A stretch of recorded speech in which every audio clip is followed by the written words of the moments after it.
എല്ലാവർക്കും പെസഹായുടെ തിരുനാൾ മംഗളങ്ങൾ ഹൃദയപൂർവ്വം നേരുന്നു.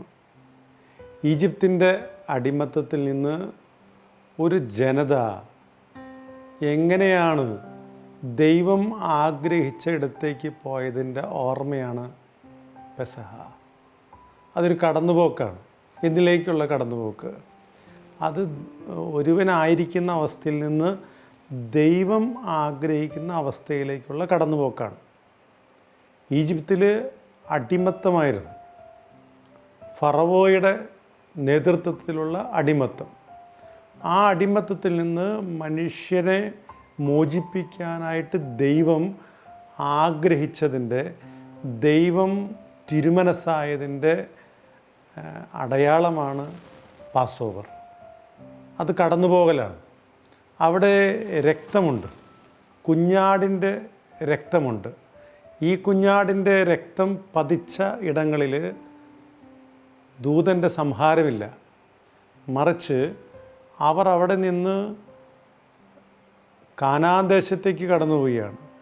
ഈ കടന്നുപോക്ക് അവരെ സംബന്ധിച്ച് ഒരിക്കലും മറക്കാനാവാത്ത അനുഭവമാണ്. അതാണ് എക്സോഡസ്, പുറപ്പാട്. ഒരിക്കലും ഇസ്രായേൽ ജനത മറക്കാത്ത, അവരുടെ ഹൃദയത്തിൽ തങ്കലിപികൾ കൊണ്ട് എഴുതപ്പെട്ട ഒരു മഹാ അനുഭവമാണ് പുറപ്പാട്. ഈ പുറപ്പാട് അനുഭവത്തിൻ്റെ ഓർമ്മയിലാണ് യേശുക്രിസ്തു ഇരിക്കുന്നത്. അവൻ പെസഹ ആചരിക്കാനായിട്ട് ഈ പഴയ കുഞ്ഞാടിൻ്റെ ഓർമ്മയോടെ വന്നിരിക്കുകയാണ്. എന്താണ് യേശുക്രിസ്തു ആഗ്രഹിക്കുന്ന, അല്ലെങ്കിൽ ദൈവം ആഗ്രഹിക്കുന്ന കടന്നുപോകൽ? അത് ഏത് മനുഷ്യൻ്റെ ജീവിതത്തിലുള്ള അടിമത്തത്തിൽ നിന്നുള്ള മോചനമാണ്. എന്താണ് നമ്മെ അടിമപ്പെടുത്തുന്നത്? നമ്മെ അടിമപ്പെടുത്തുന്നത് പല രീതിയിലുള്ള കാര്യങ്ങളാണ്. പാപത്തിൻ്റെ അടിമത്തമുണ്ട്. മനുഷ്യന് മുഴുവൻ പാപത്തിൻ്റെ അടിമത്തമുണ്ട്. അതിൽ നിന്ന് ദൈവം ആഗ്രഹിക്കുന്ന വിശുദ്ധിയുടെ മേഖലയിലേക്കും മനുഷ്യൻ കടന്നു പോകേണ്ടതുണ്ട്. അതുപോലെ തന്നെ ചിലർ സമ്പത്തിൻ്റെ അടിമത്തത്തിലാണ്, ചിലപ്പോൾ പ്രണയത്തിൻ്റെ അടിമത്തത്തിലാണ്, മദ്യപാനത്തിൻ്റെ അടിമത്തത്തിലാണ്, അശ്ലീലത്തിൻ്റെ അടിമത്തത്തിലാണ്. മനുഷ്യർ ഇങ്ങനെ പല വിധത്തിലുള്ള അടിമത്തത്തിൽ കിടക്കുമ്പോൾ ദൈവം അവനെ കടന്നു പോകാനായിട്ട് ആഗ്രഹിക്കുന്ന ഈ അടിമത്തത്തെ തകർത്തെറിഞ്ഞ് ഫറവോയുടെ പടയാളികളിൽ നിന്ന് ഈ ചെങ്കടൽ പകുത്ത് ദൈവം ഒരു ജനതയെ കൊണ്ടുപോകാനായിട്ട് ആഗ്രഹിക്കുന്ന വിധം ഓരോ മനുഷ്യൻ്റെയും ജീവിതത്തിൽ ദൈവം ആഗ്രഹിക്കുന്നുണ്ട്. അവൻ്റെ ചെങ്കടൽ കടക്കാനായിട്ട്, അവൻ്റെ മരുഭൂമി താണ്ടാനായിട്ട് ഓരോ മനുഷ്യൻ്റെ ജീവിതത്തിലും ദൈവം ഇടപെടാൻ ആഗ്രഹിക്കുന്നുണ്ട്. അങ്ങനെയുള്ള ഓർമ്മകൾ നമുക്കുണ്ടാകണം. നമ്മുടെ ജീവിതത്തിൽ ദൈവം ഇടപെട്ട ഓർമ്മകൾ നമുക്കുണ്ടാകണം. ഈ ഓർമ്മയാണ് പെസഹ. കടന്നുപോയ വഴിയുടെ ഓർമ്മയാണ് പെസഹ. എന്താണ് ഞാൻ കടന്നുപോയ വഴി? എൻ്റെ അടിമത്തത്തിൽ നിന്ന് ദൈവം എന്നെ മോചിപ്പിച്ച വഴി ഏതാണ്? ഏത് അടിമത്തത്തിൽ നിന്നാണ് ദൈവം എന്നെ മോചിപ്പിച്ചത്? അത് ഞാൻ കണ്ടെത്തേണ്ടിയിരിക്കുന്നു. അത് ഞാൻ ധ്യാനിക്കണം. അങ്ങനെ ധ്യാനത്തിൽ നിന്ന് പൂവിടുന്ന എൻ്റെ ജീവിതത്തിൽ ദൈവം തന്ന ഈ മരുഭൂമി അനുഭവങ്ങളെ, ദൈവം തന്ന പാറയിൽ നിന്ന് വെള്ളം പുറപ്പെടുവിച്ച അനുഭവങ്ങളെ, ദൈവം നമ്മുടെ ജീവിതത്തിൻ്റെ മേലെ മേഘം പോലെ തണൽ വിരിച്ച് നിന്ന അനുഭവങ്ങളെ, ദൈവം നമ്മെ അതിയായിട്ട് സ്നേഹിച്ച് വെളിച്ചം തന്ന അനുഭവങ്ങളെ, ദൈവം മന്നയായി ഇറങ്ങി വന്നത്, ദൈവം കാടപ്പക്ഷിയായിട്ട് ഇറങ്ങി വന്നത്, ദൈവം ഇങ്ങനെ പൊതിഞ്ഞു പിടിച്ച അനുഭവങ്ങളെ വീണ്ടും വീണ്ടും ഓർക്കലാണ് പെസഹ. ഓരോ മനുഷ്യനും കടക്കേണ്ടിയിരിക്കുന്ന ഇടങ്ങളെ പറ്റിയുള്ള ഓർമ്മയാണ് പെസഹ. ഈ പെസഹ നമ്മളെ ഓർമ്മിപ്പിക്കുന്നത് കാൽ കഴുകുന്നതിനെ പറ്റിയാണ്.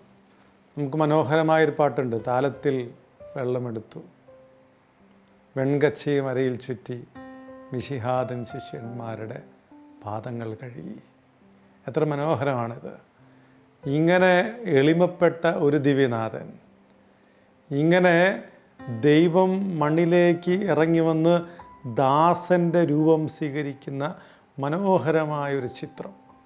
ഒരുപക്ഷെ ഈശോയുടെ ഏറ്റവും വിപ്ലവാത്മകമായ ഒരു ജീവിതത്തിൻ്റെ ഏടാണ് ഈ കാലുകഴുകൽ ശുശ്രൂഷ. എന്ത് മനോഹരമാണത്! ഇതിൻ്റെ അനുരണനങ്ങളാണ് ലോകത്ത് ഇന്ന് ഫ്രാൻസിസ് മാർപ്പാപ്പ നമുക്ക് പറഞ്ഞു തരുന്നത്. ഓർക്കണം, ഈ കഴിഞ്ഞ വ്യാഴാഴ്ച, അതൊരു വ്യാഴമാണെന്ന് ഓർക്കുക, വ്യാഴാഴ്ച മാർപ്പാപ്പ സൗത്ത് സുഡാനിലെ പ്രസിഡൻറ്റിൻ്റെയും പ്രതിപക്ഷ നേതാവിൻ്റെയും കാലുകൾ തൊട്ടുമുത്തി. എന്താണ് അവിടുത്തെ പ്രത്യേകത? 2011 സൗത്ത് സുഡാൻ സ്വതന്ത്രമാകുന്നു. 2013 ആരംഭിച്ച കലാപമാണ്, രക്തരൂക്ഷിതമായ കലാപം. നമ്മളൊന്നും ഒരിക്കലും കലാപമൊന്നും കണ്ടിട്ടില്ല. നമ്മളെ സംബന്ധിച്ച് ജീവിതത്തിലെ യുദ്ധങ്ങളോ വലിയ ഭൂകമ്പങ്ങളോ ഒന്നും നമുക്ക് കേൾക്കേണ്ടി വന്നിട്ടില്ല. പക്ഷേ ഓർക്കുക, നമുക്കപ്പുറം ഒരു രാജ്യത്ത് 2013 മുതൽ 2019 വരെ മനുഷ്യർ തമ്മിൽ ആഭ്യന്തര യുദ്ധം ചെയ്ത് 4 ലക്ഷം മനുഷ്യരാണ് മരിച്ചു വീണത്. 4 ലക്ഷം പേര് മരിച്ചു വീണിട്ടുണ്ടെങ്കിൽ എത്രയോ ലക്ഷക്കണക്കിന് മനുഷ്യർക്ക് മുറിവേറ്റിട്ടുണ്ട്. എത്രയോ പേര് പലായനം ചെയ്യേണ്ടി വന്നിട്ടുണ്ട്. എത്രയോ പേര് വല്ലാത്ത കഷ്ടപ്പാട് സഹിക്കേണ്ടി വന്നിട്ടുണ്ട്. എത്രയോ കുഞ്ഞുങ്ങൾ അനാഥമായിട്ടുണ്ട്. എത്രയോ അമ്മമാർ നിലവിളിയോടുകൂടി ഭ്രാന്ത് പിടിച്ച് നടക്കുന്നുണ്ട്. ഇതിൻ്റെ ഇടയിൽ സമാധാനത്തിൻ്റെ ദൂതുമായിട്ട് ഫ്രാൻസിസ് മാർപ്പാപ്പ വരികയാണ്. ഈ മാർപ്പാപ്പയ്ക്ക് വേറെ ഒന്നിനെപ്പറ്റി ചിന്തയില്ല. മനുഷ്യരുടെ കണ്ണുനീരാണ് അവൻ്റെ ചിന്ത. പ്രസിഡൻറ്റിനെയും പ്രതിപക്ഷ നേതാവിനെയും ഒരുമിച്ച് വിളിച്ചവർക്ക് ദൈവവചനം കൊടുത്തിട്ട് അവരുടെ കാൽക്കൽ വീണിട്ട് പറയുകയാണ്, നിങ്ങൾ സമാധാനം ഉണ്ടാക്കണം. ഇതാണ് ക്രിസ്തു. ഇന്നും ജീവിക്കുന്ന ക്രിസ്തു നമ്മുടെ മുന്നിൽ തെളിഞ്ഞു വരുന്നത് ഇവിടെയാണ്. ഇങ്ങനെ കാല് കഴുകുക എന്നുള്ളത്, ഇങ്ങനെ കാലിലേക്ക് കുമ്പിടുക എന്നുള്ളത്, ഇങ്ങനെ എളിമപ്പെടുക എന്നുള്ളത്, ഇങ്ങനെ എളിമപ്പെടുമ്പോൾ അത്ഭുതങ്ങളുണ്ടാകുന്നു. എളിമപ്പെടുമ്പോഴാണ് യഥാർത്ഥത്തിൽ അത്ഭുതങ്ങൾ ഉണ്ടാകുന്നത്. മനുഷ്യർ മുഴുവൻ ഈ ഇല്ലാത്ത അത്ഭുതങ്ങൾ അന്വേഷിച്ച് നടക്കുകയാണ്. ഉള്ള അത്ഭുതങ്ങളുണ്ട്. നമ്മുടെ വീട്ടിൽ എന്നും ഉണ്ടാകേണ്ട അത്ഭുതം, അത് എൻ്റെ മാതാപിതാക്കൾ തമ്മിലുള്ള സ്നേഹത്തിൽ അവർ തമ്മിൽ എളിമപ്പെട്ട് ജീവിക്കുമ്പോഴുണ്ടാകുന്ന അത്ഭുതമാണ്. സഹോദരങ്ങൾ തമ്മിൽ എളിമപ്പെടുമ്പോഴുണ്ടാകുന്ന അത്ഭുതമാണ്. നമ്മൾ കാണുന്നുണ്ട് പഴയ നിയമത്തിൽ യാക്കോബും ഏസാവിൻ്റെ അരികിലേക്ക് തിരികെ വരുന്ന യാക്കോബ് എളിമപ്പെട്ട് തിരികെ വന്നു കഴിയുമ്പോൾ അവൻ ഏസാവിൻ്റെ മുന്നിൽ പല പ്രാവശ്യം നിലത്ത് മുട്ടി അവൻ കുമ്പിട്ട് എളിമപ്പെട്ട് വരുമ്പോൾ ഏസാവ് ഹൃദയപൂർവ്വം കൈകൾ വിരിച്ച് പിടിച്ച് അവനെ സ്വീകരിക്കുകയാണ്. അവർ തമ്മിൽ ഒരുമിച്ച് ചേരുമ്പോൾ കണ്ണുനീരാണ് ഒഴുകുന്നത്.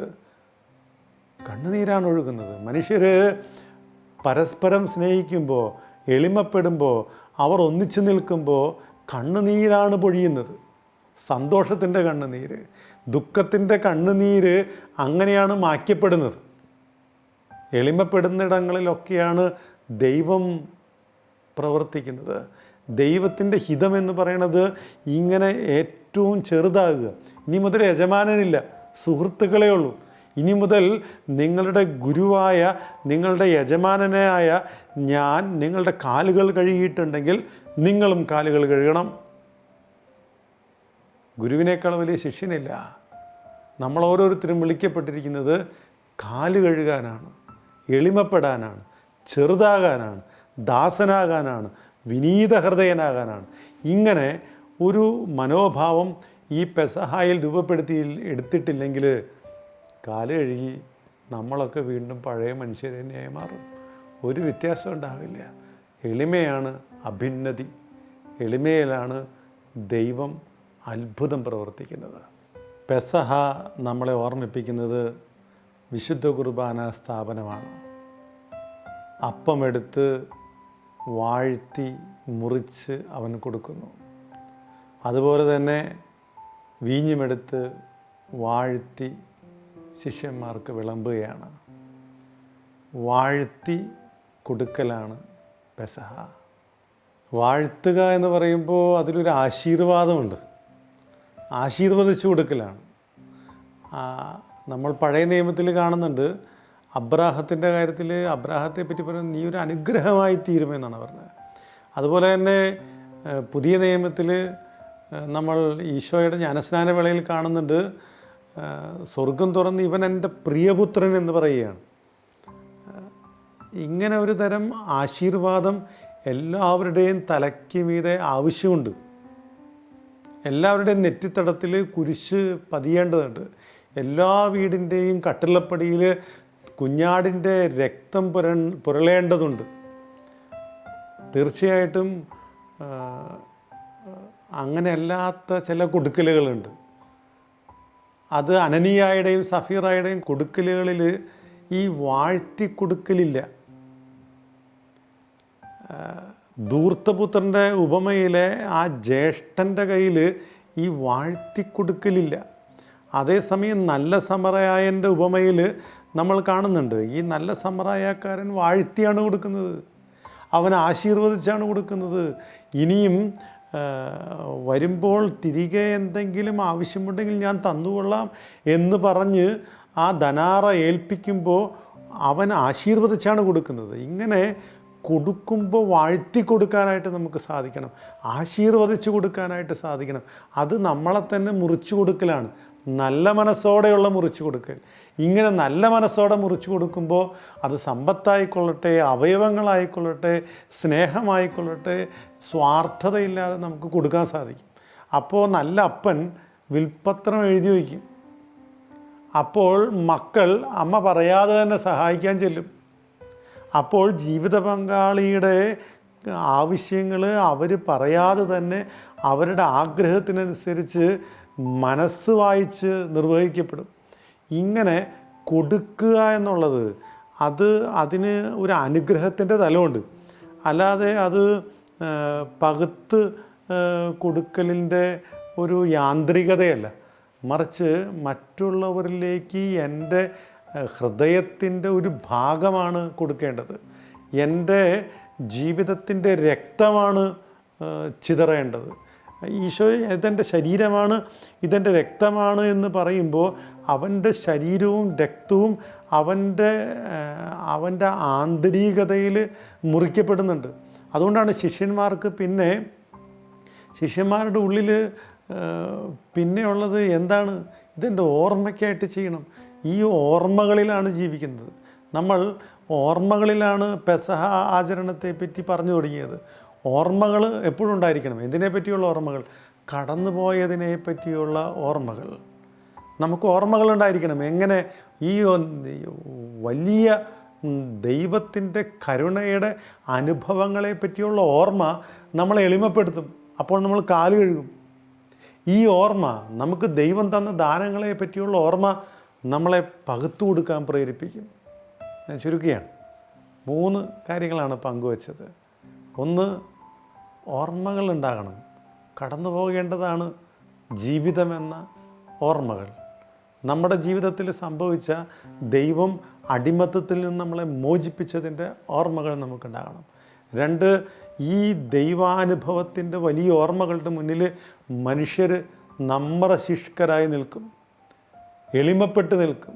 അവൻ കാല് കഴുകും, ശുശ്രൂഷകനായി മാറും.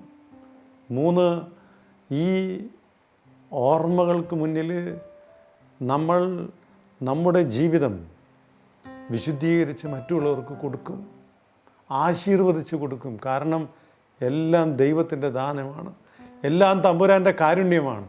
ഈ കാരുണ്യം നമ്മൾ നമ്മുടെ ജീവിതം തന്നെ പകുത്തു കൊടുക്കുകയാണ്. ഇതെൻ്റെ ശരീരമാണ്, ഇതെൻ്റെ രക്തമാണ്.